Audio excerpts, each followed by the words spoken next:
Bien, vamos a iniciar entonces con este mensaje de Pascua, que como les decía, vamos a aprovechar el último mensaje de la serie Ámense los unos a los otros para terminar con esa serie y aparte nos va a servir como nuestro mensaje de Pascua. La verdad es que esa declaración que vamos a estudiar el día de hoy, se van a dar cuenta cómo abarca a todas las demás. De hecho es de la que surgen todas las demás. Y al final vamos a ver cómo la cruz de Cristo es algo que radicalmente cambió al mundo. ¿Okay? Vamos a ponernos en sus manos y vamos a estudiar cómo amarnos los unos a los otros. Padre Santo, te damos gracias, Señor, por precisamente lo que celebramos el día de hoy. Gracias, Padre, por tu Hijo Jesucristo, por la cruz, por su resurrección, su triunfo sobre la muerte, sobre el pecado. El hecho de que haya derramado su sangre por nosotros, Padre, te damos gracias. Sé, Señor, que tu Hijo vino a ponernos un ejemplo maravilloso, perfecto, y es algo que nosotros tenemos que aprender precisamente, qué es lo que nos dejó encargado hacer. Sé que es algo muy difícil, que no podemos hacer sin ti, así es de que te pido, Padre, que nos abras los ojos y nos llenes de tu espíritu para entender estas cosas y luego ponernos en tus manos para poder practicarlas. Te pedimos esto en el poderoso nombre de tu Hijo Jesucristo. Amén.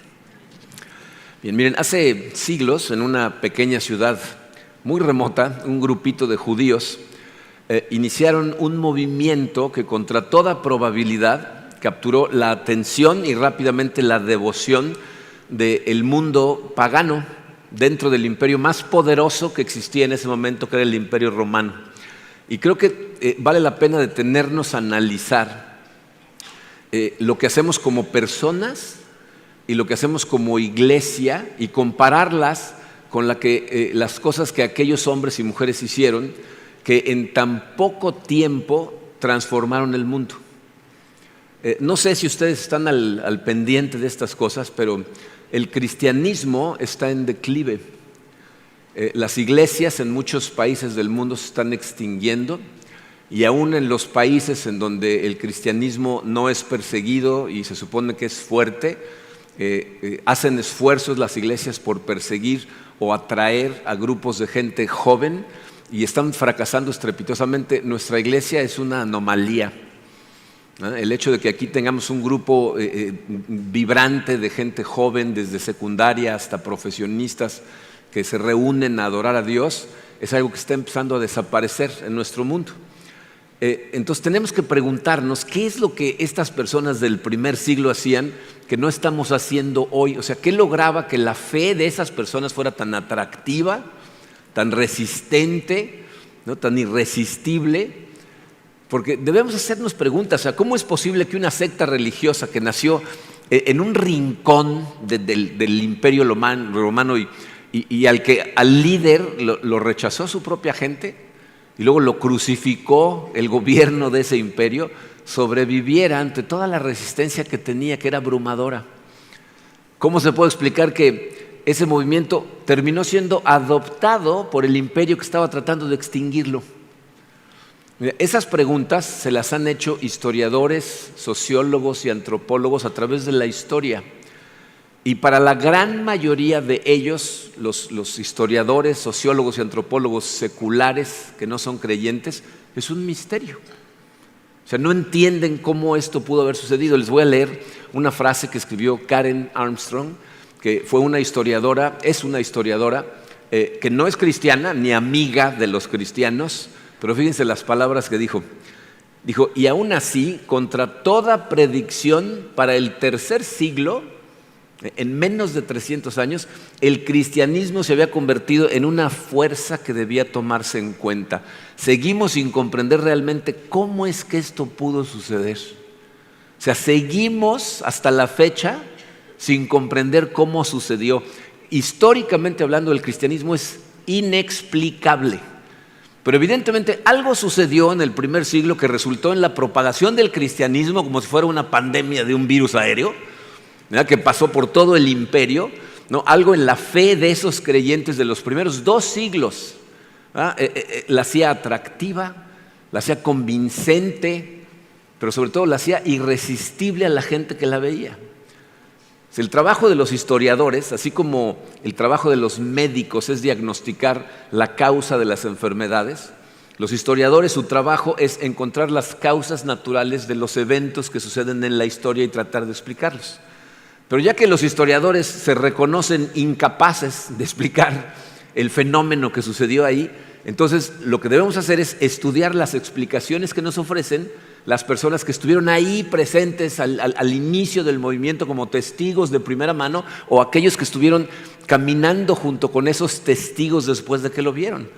Entonces, los testimonios de Juan, Pedro, Santiago, Marcos, Mateo, más adelante Pablo, esas nos dan unas explicaciones muy claras de por qué ese movimiento que inició Jesucristo no solo sobrevivió, venció a la maquinaria política y religiosa que estaba totalmente en contra de él. Política porque el cristianismo se enfrentó a Roma, y religiosa porque se enfrentó al templo judío y a sus dirigentes. Entonces, si lo piensan, esas dos cosas, es muy irónico, porque en este momento hay miles de cristianos que van de todo el mundo a tomarle fotos a las ruinas del Foro Romano. Y tenemos también a miles de cristianos que van a Jerusalén a tomarle fotos al monte en donde algún día estuvo el templo. Esas cosas pasaron, pero el cristianismo no. De hecho, hace 2000 años la cruz era el símbolo del poder de Roma, pero hoy es el símbolo del poder de Dios. ¿Cómo sucedió?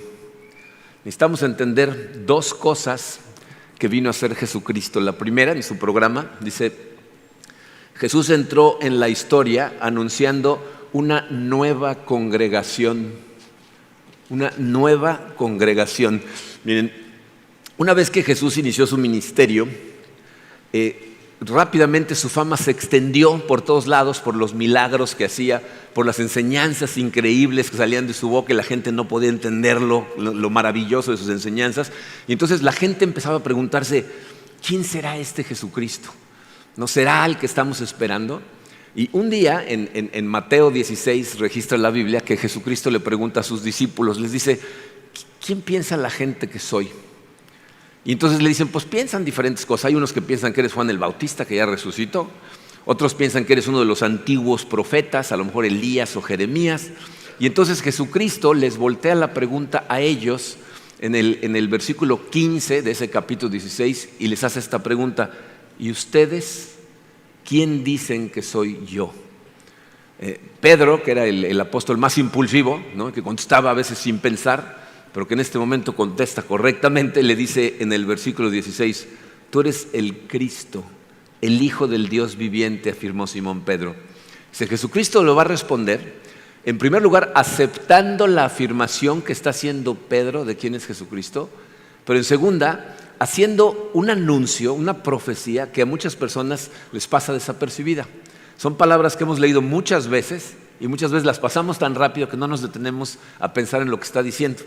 Versículo 17, Jesucristo le dice: dichoso tú, Simón, hijo de Jonás, le dijo Jesús, porque eso no te lo reveló ningún mortal, sino mi Padre que está en el cielo. En otras palabras está diciendo: sí soy el Cristo, te lo reveló Dios. Pero fíjense lo que dice a continuación: yo te digo que tú eres Pedro, y sobre esta piedra edificaré mi iglesia, y las puertas del reino de la muerte no prevalecerán contra ella. Miren, yo no sé ustedes, pero esta es una de mis profecías favoritas. Jesús está profetizando: voy a edificar mi iglesia. Jesús acaba de profetizar que un día tú y yo íbamos a estar aquí sentados adorando a Dios. Es la iglesia de Cristo lo que estaba él profetizando. De forma más puntual, Jesús lo que está anunciando es un nuevo tipo de congregación. Si se fijaron, el verbo que utiliza está en futuro, dice edificaré, como diciendo, en este momento no está edificada. En este momento esa iglesia todavía no existe, pero yo la voy a edificar. ¿Okay? Se aproxima, viene en el horizonte algo que va a empezar a suceder, que es que la iglesia de Cristo. ¿Okay? Si tú ya tomaste el curso de introducción a comunidad de fe, seguramente me has oído hablar de estas cosas. La palabra iglesia es una palabra que nosotros no tradujimos al español del griego, simplemente la españolizamos. El término en griego es eclesía y nosotros decimos iglesia. Eclesía en aquel entonces se comprendía como una asamblea o congregación. El significado literal de la palabra es llamado. Eclesía significaba llamado. Entonces, en las ciudades griegas, cuando querían hacer una reunión de cierto tipo de gente, hacían un llamado y se juntaba una asamblea, ¿no? Eso lo podemos ver en otros lugares en la Biblia para que veas cómo se utilizaba cuando se traduce al español. Por ejemplo, en Hechos 19, a lo mejor recuerdan cuando Pablo está en Éfeso. Pablo causa un disturbio total en Éfeso, porque la gente se empieza a convertir al cristianismo y entonces hay un grupo de plateros, gente que hacen figuras de plata, que hacían figuras de la diosa Artemisa. Y entonces cuando la gente se empieza a convertir al cristianismo, dejan de comprar los ídolos de plata de Artemisa, se les empieza a acabar el negocio y se hace un disturbio en la ciudad.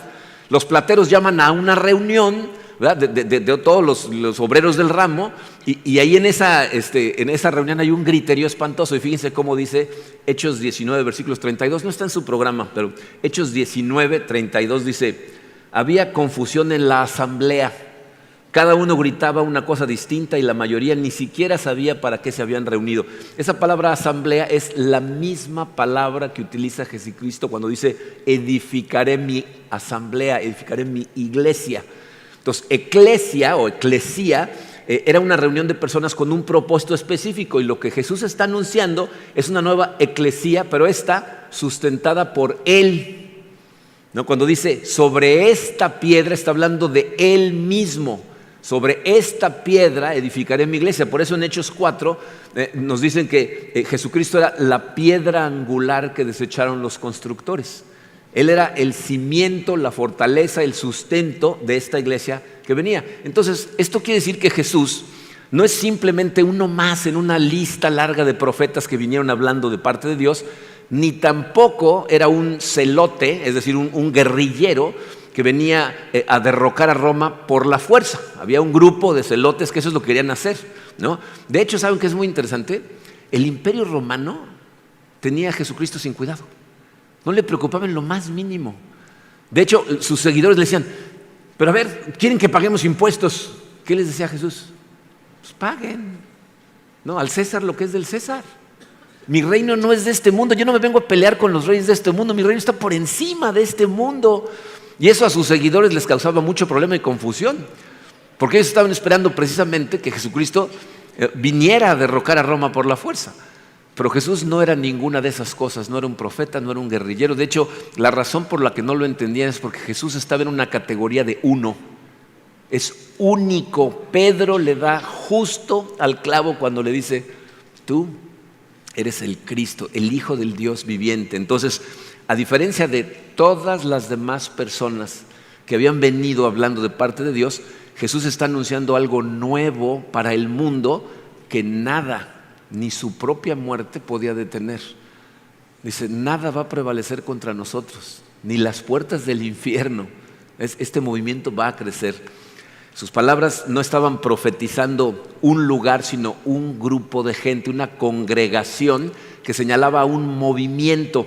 Eso que Jesús promete ahí va a suceder en muy poco tiempo, porque apenas unas semanas después de que Jesucristo muere, resucita y asciende al cielo, sus seguidores, ¿qué hacen? Salen a la calle, a Jerusalén, y el movimiento empieza a moverse, ¿no? Llenos del Espíritu Santo empiezan a predicar a Jesucristo, y la eclesía de Jesús empieza a moverse. En poco tiempo ellos mismos se dan a sí mismos un nombre que en ese momento no es iglesia, ni tampoco es cristianos. El término cristianos aparece muchos años después en la iglesia de Antioquía, y aparte es un término que utiliza la gente de forma despectiva. Esos cristianos, ¿no? Les decían, ¿no? O sea, era más bien despectivo. Al inicio ellos se llamaban a sí mismos con un nombre muy dinámico que comunicaba dirección, intención, pasión por parte de ellos. Se llamaban a sí mismos el camino. Decían: nosotros somos parte de el camino, y el camino empezó a crecer. Entonces regresamos a la pregunta: ¿qué lo hizo crecer tan rápido? Miren, para responder esa pregunta tenemos que regresar un poquito en la historia, porque ya me fui hasta la ascensión. Entonces vamos a regresarnos al ministerio de Jesucristo. Cuando Jesús estaba en pleno ministerio, las dos sectas más poderosas de los judíos eran los saduceos, que eran la gente más adinerada pero más liberal de los judíos. Ellos estaban dispuestos a moldarse a Roma con tal de que no les causaran problemas. Y por otro lado estaban los fariseos. Los fariseos eran los más legalistas, más aferrados a sus tradiciones, ¿no? Y los dos grupos eran enemigos de Jesucristo, ¿okay? Entonces, en el Evangelio de Mateo, en el capítulo 22, encontramos estos pasajes empezando por el 34. Dice: los fariseos se reunieron al oír que Jesús había hecho callar a los saduceos. O sea, los saduceos trataron de ponerle trampas a Jesús, no pudieron, entonces los fariseos dicen: bueno, a ver, nos toca, ¿no?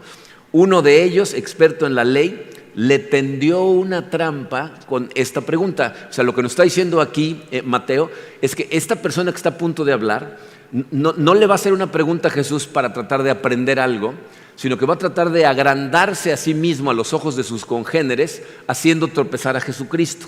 ¿Okay? Ya lo intentaron los saduceos con preguntas teológicas y no pudieron.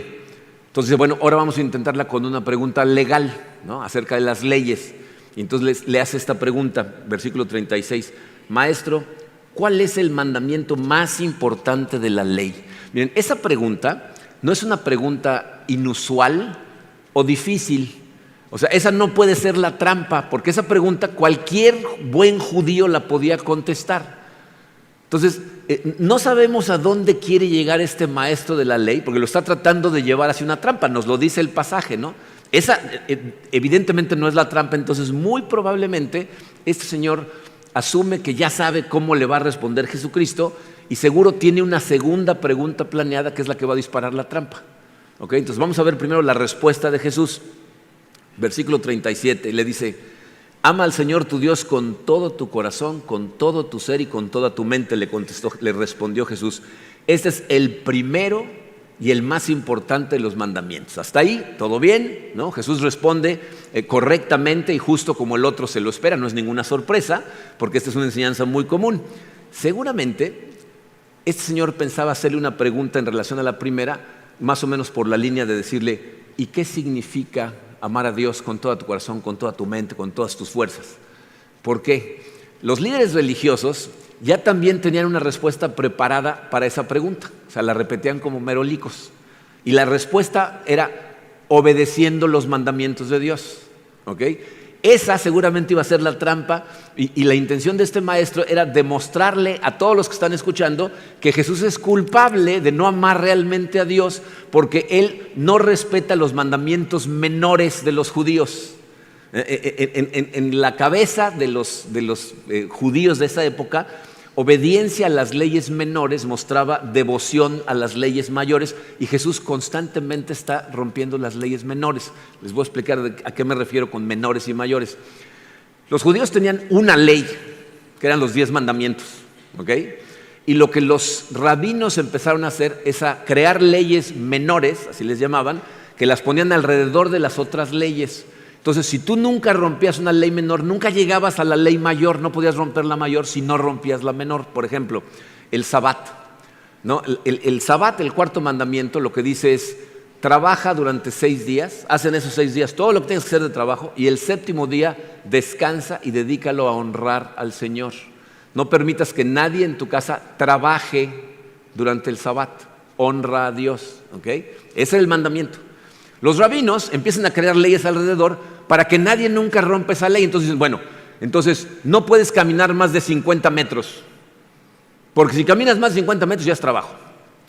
Las mujeres no se pueden cepillar el pelo, porque eso ya es trabajar. No cargues a tu burro con más de 20 kilos, porque si son más de 20 kilos ya es trabajo. Entonces esas son leyes menores, y si nunca rompes una de esas, pues nunca llegas a romper la central. Y Jesucristo todo el tiempo les decía: son ustedes unos hipócritas, a los fariseos, porque esas son leyes inventadas por ustedes. Se enojan con él, por ejemplo, porque sana en el Sabbat, ¿no? Y él dice: bueno, ¿y si tu burro se cayera en un agujero, no lo sacas? Dice: ¿pero no vas a sanar a un hijo de Abraham? Entonces este señor seguramente quería poner en evidencia a Jesús, que dijera: obedece los mandamientos, ¡ah, ¿no?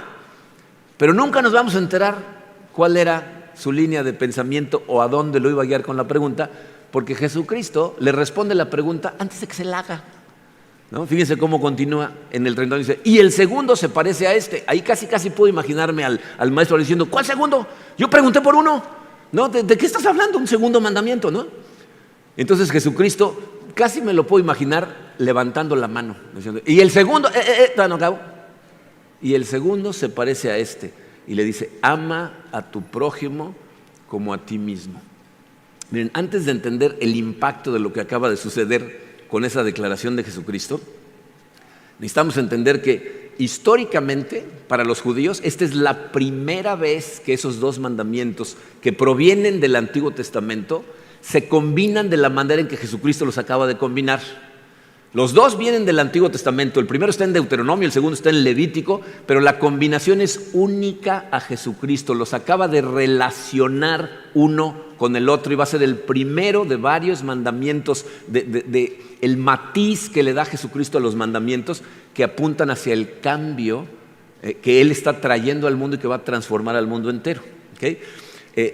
El segundo se parece a este. ¿Qué quiso decir Jesucristo con eso? ¿No? ¿Qué tanto se parece? Miren, la gran mayoría de los escolares bíblicos están convencidos que el punto que está tratando de hacer Jesucristo es que no hay un gran mandamiento, hay dos. O hay un gran mandamiento que está formado por dos partes. Es decir, el segundo no es segundo en importancia, es segundo en secuencia. ¿Ok? O sea, las palabras se parece en griego se traducen literalmente del mismo rango. Dice, el segundo es del mismo rango, es decir, tiene la misma magnitud de importancia, pero viene después del primero. Entonces, tú no puedes cumplir el primero si no cumples el segundo, y no puedes nada más cumplir el segundo si no cumples el primero. Están amarrados uno con el otro. ¿Ok? Entonces, ahí está diciendo el gran mandamiento es la combinación de estos dos. Y luego les dice algo que seguramente le dejó la boca abierta a todos los maestros de la ley que estaban presentes, porque les dice en el versículo 40, de estos dos mandamientos dependen toda la ley y los profetas. Esa frase, la ley y los profetas, para un judío del primer siglo significaba toda la Biblia. Eso es lo que significa toda la ley y los profetas, toda la Biblia que ellos conocían. Entonces, de acuerdo a Jesucristo, toda la Biblia se puede resumir en dos mandamientos. El léxico griego, el diccionario griego, da esta definición de lo que significan esos dos mandamientos. Dice, tal como una puerta está sostenida por las bisagras, todo el Antiguo Testamento está sostenido por estos dos mandamientos. Entonces, fíjense qué es lo que acaba de hacer Jesucristo. Si tú le hubieras preguntado a un judío de la época, ¿cómo demuestras tu amor por Dios? Su respuesta automática hubiera sido, obedeciendo sus mandamientos. Y Jesucristo les acaba de dar una nueva respuesta a esa pregunta. Tu forma de demostrar que amas a Dios es amar a tu prójimo. La única manera en que tú vas a demostrar que realmente amas a Dios es amando a tu prójimo. Entonces, no nada más son los dos más grandes mandamientos. Estos resumen, escuchen esto, toda posible aplicación de todos los demás mandamientos. Todos los demás. Piensen en lo que nos dice después el apóstol Pablo en 1 Corintios 13. Tú puedes darle todo tu dinero a los pobres, puedes pasarte la vida enseñando, morirte en el camino por enseñarle a la gente, pero si no es por amor, como si no hubieras hecho nada. O sea, esos dos mandamientos definen la aplicación de todos los demás. Si no hay amor detrás de cualquiera de tus acciones, aunque le digas la verdad a la gente, si no es por amor y con amor, eres como un fierro haciendo ruido, dice Pablo. Entonces fíjense lo que le está diciendo a los maestros de la ley que trataban a la gente horrible. Les está diciendo, cualquier persona que maltrata a otra persona no ama a Dios. O sea, los acaba de poner en evidencia a ellos. Ellos según ellos le iban a tener una trampa y ellos acaban de caer en su propia trampa. No puedes afirmar que sigues el primer mandamiento si no cumples el segundo. Pero más adelante Jesucristo va a hacer algo todavía más radical y es en donde encontramos nuestra declaración los unos a los otros. Vamos a adelantarnos ahora sí casi al final de la vida terrenal de Jesucristo. Jesús está con sus discípulos celebrando la última cena. Vamos a ir a Juan 13, a partir del versículo 33.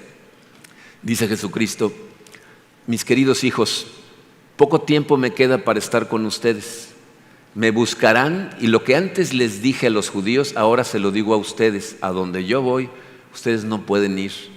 Lo que Jesús empieza a hacer a partir de ese pasaje es empezar a despedirse de sus discípulos, pero al mismo tiempo empieza a tratar de transmitirles las verdades más importantes que quiere que se queden en su cabeza, porque Él ya se va. ¿Okay? Y entonces les dice estas palabras a continuación, versículo 34. Este mandamiento nuevo les doy. ¿Otro mandamiento más? No, o sea, quiero que piensen en el hecho de lo que está haciendo Jesucristo. Dice, les voy a dar un nuevo mandamiento. Hay gente que dice que Jesús nunca afirmó ser Dios. Díganme, por favor, ¿quién es el único que dicta mandamientos en este universo? Dios. Él es el único, y Jesús dice, ahí les va este mandamiento. Obviamente, pues también Dios es el único que perdona pecados, que le devuelve vista a los ciegos, que resucita gente, y Jesucristo hizo todas esas cosas. Pero aquí les está diciendo, les voy a dar un nuevo mandamiento. En realidad, cuando lo analizamos, nos damos cuenta que lo que nos está dando es una nueva forma de cumplir un mandamiento. Dice, este mandamiento nuevo les doy, que se amen los unos a los otros. Dice, la palabra amar, amor es un sustantivo, pero aquí Jesucristo la acaba de convertir en un verbo, y aparte un verbo en forma imperativa, o sea, lo convierte en un mandamiento. Como hemos estudiado aquí muchas veces, lo que Jesús nos está diciendo es, nos está hablando de un tipo diferente de amor, o sea, no nos está ordenando sentir algo por los demás, sino hacer algo por los demás. Ahora, si lo piensas hasta ahí, ¿no? Si ahí le paráramos, que se amen los unos a los otros, esto no es nada nuevo. Pero otra vez, todavía no termina de hablar. Y lo que está a punto de decir es lo que cuando los discípulos lo comprendieron a profundidad, transformó radicalmente al mundo. Y estoy convencido de que si nosotros lo entendiéramos y lo aplicáramos, lo volvería a transformar. Fíjense lo que les dijo. Así como yo los he amado, también ustedes deben amarse los unos a los otros. Jesús se acaba de poner a sí mismo como el estándar de lo que significa amar. Piensa en lo que eso significa, Porque tratar a otra persona como tú esperas ser tratado es una cosa, pero tratar a una persona como Cristo te ha tratado a ti es otra totalmente diferente. Acaba de levantar la barra al nivel más alto de lo que significa amar. Dice, ustedes tienen que amarse unos a los otros como yo los he amado. Y miren, yo trato de imaginarme estas escenas, se los he dicho muchas veces, trata de imaginarte las escenas bíblicas como lo que son, escenas reales de gente real que vivió estas cosas, y me pongo a pensar en lo que debe de haber pasado por la cabeza de cada uno de los discípulos cuando les dijo esas palabras. Esto convirtió esa declaración en algo muy personal para cada uno de ellos, porque seguro cada uno de ellos viajó a un lugar diferente en el tiempo, en el pasado, al momento en que Jesús los había encontrado, en momentos en los que ellos le fallaron a Jesús, hicieron las cosas equivocadas, actuaron o respondieron de forma equivocada, y Jesús de todas maneras los invitó a seguirlo, restauró sus relaciones y los amó. Entonces me puedo imaginar en la cabeza, por ejemplo, imagínate Mateo. Mateo era un recolector de impuestos cuando Jesucristo lo encontró. ¿Te acuerdas, Mateo, cuando te encontré? Odiado por tu comunidad, ¿no? La vergüenza de tu familia, y sin embargo te invité a seguirme. Ahora tú ve y extiende esa gracia a toda la gente por el resto de tu vida. Así como yo te amé, ama tú ahora a la demás gente.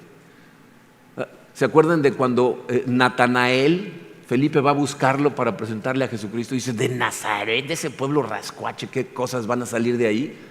Cuando Jesucristo lo encontró, ¿te acuerdas, Natanael, lo que dijiste de mi pueblo, de mi gente, de mi familia, de mis amigos? Y aún así, te invité a seguirme. Ahora tú ve y extiende esa misma gracia a toda la demás gente por el resto de tu vida. Pedro, no, cuando dice, tira la red de ese lado, por dentro, ay, no tiene idea de lo que está diciendo este individuo, pero bueno. ¿Te acuerdas, Pedro? De que dudabas de mí, de que no tenías idea si realmente era yo, y de todas maneras te invité a seguirme. O sea, uno por uno seguramente viajaron a un momento en particular y entendieron que Jesucristo les estaba pidiendo algo que no estaba en su capacidad. Pero entonces les dice estas palabras, versículo 35, de este modo todos sabrán que son mis discípulos si se aman los unos a los otros.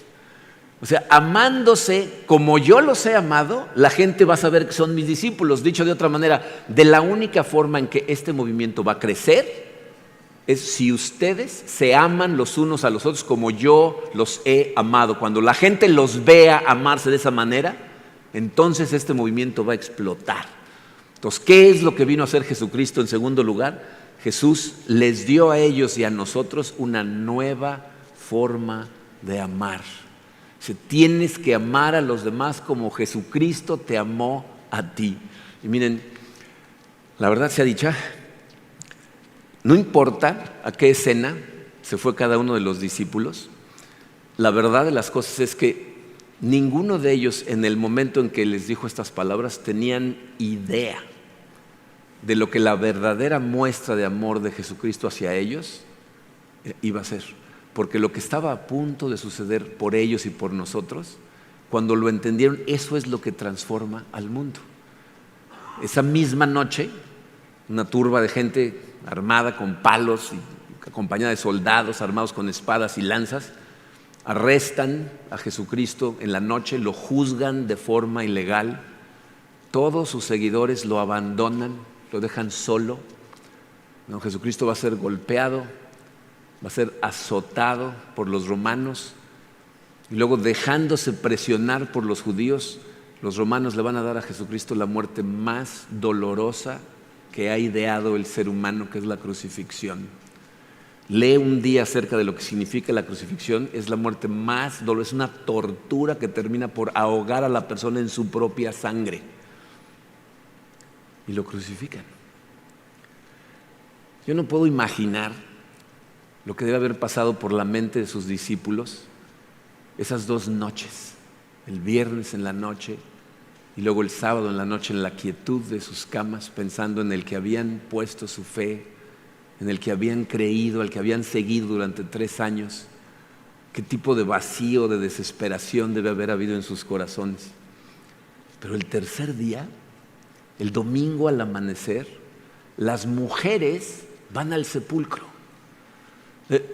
Si le hubieran puesto 5 segundos de atención, debería haber habido un montón de gente esperando la resurrección, porque se los dijo de la manera más clara: me van a matar y al tercer día voy a resucitar. Pero estaban tan metidos en su dolor, en su depresión, en preguntarse si estaban en lo correcto o no, que las mujeres fueron las únicas que fueron a la tumba y cuando llegan la encuentran vacía. Y un ángel del Señor, de acuerdo a Lucas, les dice estas palabras: ¿por qué buscan ustedes entre los muertos al que vive? No está aquí, ha resucitado. Y si conoces las Escrituras, las mujeres salen corriendo, le dicen a los discípulos corren, regresan, todo el mundo está alborotado y Jesucristo empieza a aparecerse a sus discípulos, a otros discípulos, a grupos grandes de personas. Y entonces entienden después de cierto tiempo que el amor más grande, la muestra de amor más grande que ha sido realizada jamás en la historia de este mundo, es el hecho de que Jesucristo, el Cristo, el Hijo de Dios hecho hombre, dio su vida por pecadores como tú y como yo, gente común y corriente como nosotros. Y los discípulos fueron testigos de esto, ellos lo vieron, conocieron a Jesús y lo vieron resucitado. Y por eso ellos estuvieron dispuestos a morir, no nada más a vivir para Él, a morir con tal de llevar el mensaje de lo que habían visto. ¿Y cómo llevaron ese mensaje? ¿Haciendo qué? Amándose los unos a los otros. O sea, la gente lo que veía era el amor de los discípulos entre ellos y de cómo amaban a la demás gente. Y ese amor es lo que hizo que el cristianismo explotara de forma increíble por todo el Imperio Romano. Miren, hasta la fecha hay cartas que sobrevivieron a nuestra época, de cuando los emperadores mandaban a gente y le decían: ¿qué está pasando ahí con esos cristianos? Y las cartas que les contestaban, en donde le decían: estos cristianos son incomprensibles. O sea, el amor que se tienen unos por otros no se ha visto nunca. Esta gente no nada más cuida a sus pobres y a sus enfermos, cuida a los nuestros. Los cristianos todo el tiempo están preocupados por quien necesite, aunque seamos nosotros. Aman hasta nuestros soldados que los someten. ¿Saben por qué el cristianismo explotó tan rápido por todo el Imperio Romano? Por los soldados que se convertían y los llevaban a otros lugares, y ellos llevaban la palabra de Dios cuando veían el amor de la gente a la que tenían sometida por ellos mismos. Ese incomprensible sacrificio hizo que la pasaran a una generación y a otra generación y a otra generación, y se extendió hasta nuestros días. Y la pregunta es, si hoy seguimos haciendo lo mismo, si seguimos amándonos como Cristo nos amó. Ese es el estándar. Tú y yo sabemos que para nosotros como seres humanos eso es imposible. Pero ese es el poder de la cruz. Jesucristo murió en la cruz para que todo aquel que pusiera su fe en Jesucristo iba a ser lleno de su Espíritu. Y por eso Jesucristo prometió otra cosa. Dijo, ustedes van a poder hacer lo mismo que yo y más, porque yo me voy, pero el Espíritu va a vivir en ti cuando pones tu fe en la cruz. Ese es el poder de la cruz. Por eso celebramos la Pascua, porque la muerte de Cristo en la cruz logró no nada más comprar vida para ti, sino sellarte con tu Santo Espíritu y darte el poder para vivir tu vida tomado de su mano y amar como Cristo te amó a ti. Y por eso celebramos la Pascua cada año y celebramos juntos la Cena del Señor, que representa el sacrificio que Cristo hizo en la cruz. Y eso es lo que vamos a hacer en este momento como familia. Preparen sus elementos, por favor. Les recuerdo que esta es una celebración que hacemos las personas que hemos puesto nuestra fe en Jesucristo. Si tú no conoces a Cristo, no has puesto tu fe en Él, no te sientas obligado a participar o presionado a participar en algo en lo que tú en este momento no crees. Esto es para la gente que ha puesto su fe en Cristo. ¿A alguien le faltan elementos? Levante su mano, por favor. Déjenla levantada porque hay gente que se va a acercar con una charolita para llevarle sus elementos.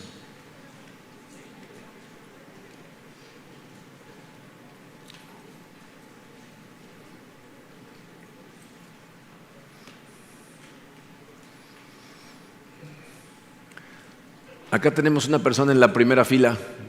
Sí, doctor, ¿se acuerdan de doctor IQ? Nos volamos a una generación, ¿verdad? Acá.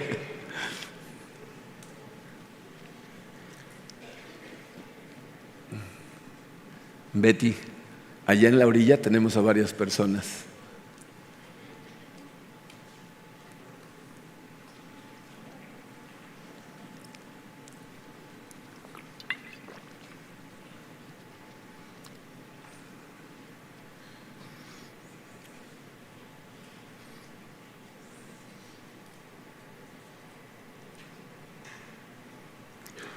Si te alcanza, Nari, también tenemos acá al frente a más gente. Ya nomás te quedan dos. Vende las caras.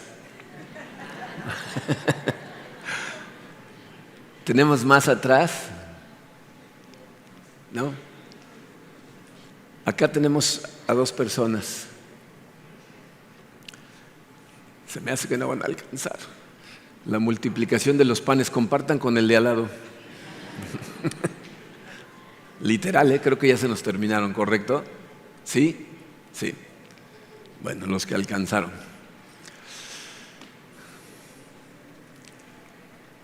Vamos a orar. Padre Santo, Señor, no hay manera de agradecer por lo que tu Hijo Jesucristo hizo en la cruz por nosotros. Quisiéramos comprenderlo, Señor, quisiéramos que impactara nuestros corazones porque queremos vivir para tu gloria. Y nos queda muy claro que la única manera en que podemos hacer eso es si aprendemos estos dos mandamientos. Amarte a ti sobre todas las cosas. Y que esa comunión profunda en amor contigo nos dé la fortaleza, la paciencia, la humildad para poder amar a nuestros prójimos como tú nos amaste, Señor. Te damos gracias, Padre, porque sabemos que tú cumples tus promesas y en tu palabra tú nos dices que vayamos, que hagamos discípulos de todas las naciones, que los bauticemos, que les enseñemos lo que tú nos enseñaste y estarás con nosotros siempre, hasta el fin de los tiempos. Y confiamos, Señor, en que tú estás en nosotros. Y te agradecemos, Padre, este sacrificio incomprensible que hiciste por nosotros es lo que nos da vida y que nos permite vivir la vida que tú esperas que vivamos. Por eso, el día de hoy, Señor, te abrimos primero nuestro corazón, te pedimos perdón por todas nuestras iniquidades, por las cosas que hacemos que te desagradan, las que hacemos consciente o subconscientemente. Te pedimos perdón por ellas, Padre, y nos regocijamos, Señor, en celebrar esta santa cena en familia. Recordamos el sacrificio de tu Hijo Jesucristo con amor, Padre, con gozo en nuestro corazón, porque sabemos que lo hizo por amor. Y recordamos, Padre, de ese sacrificio mientras nos comemos este pan.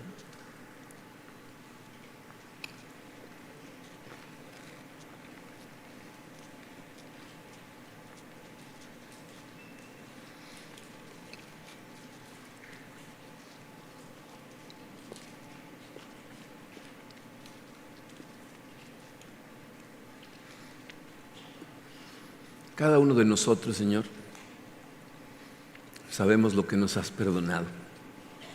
Conocemos nuestros corazones, sabemos cosas acerca de nosotros mismos que solamente tú sabes. Y sabes que durante mucho tiempo vivimos con vergüenza, con culpabilidad. Y por eso comprender lo que significa que hayas derramado tu sangre por nosotros es tan maravilloso. Pensar que nos has limpiado de todo pecado, de toda obra, de toda acción, de todo pensamiento. Recordamos ese sacrificio, Señor, y nos regocijamos en saber que gracias a tu sangre, todos los que estamos en ti, ahora somos limpios, como la nieve. Y tu Padre nos ve con la perfección que ve a su Hijo Jesucristo. Te agradecemos y recordamos el derramar de tu sangre, Señor, mientras nos tomamos este jugo.